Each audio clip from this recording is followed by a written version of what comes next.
Today we're continuing to talk about child development. Today we're specifically going to be talking about developmental stages for the 3rd and 4th grade aged child. The more you know about the developmental stage of certain ages of kids, really the better you can tailor your teaching to them specifically. And so today I'd like to talk to you about 3rd and 4th graders, what they're like, how they learn, and hopefully this information will help you as you teach kids of this age. 3rd and 4th graders find their friends to be very, very important to them.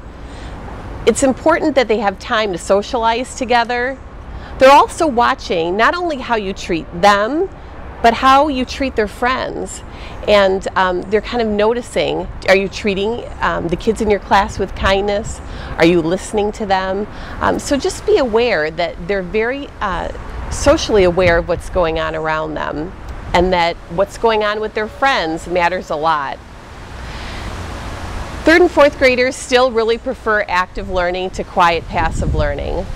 Although they can stay on task for about 20 minutes at a time now, they still enjoy having some activities incorporated into their learning time. So think of games that you could use, crafts that would be suitable for them, just different ways for them to still involve their 5 senses in learning. Kids of this age love to use their Bible.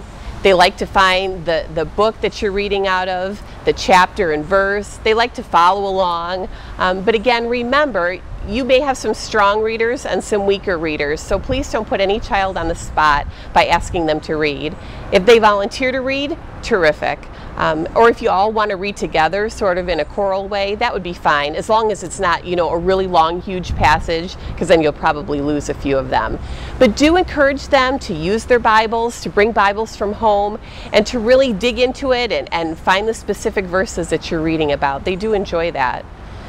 And finally, what they want to talk about is how people in the Bible lived out their faith. They want sort of practical examples of how people in the Bible's faith was incorporated into their lives, and they're starting to think about how faith plays a role in their life. Kids at this age really like to have a positive image of a loving God who shows grace to them.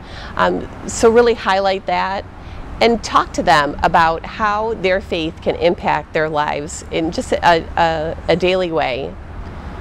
And so those are some of the hallmarks of 3rd and 4th grade development, and I hope that they encourage you and help you think a little bit about these kids as you're teaching them. And that's your latest tip for raising kids in Christ.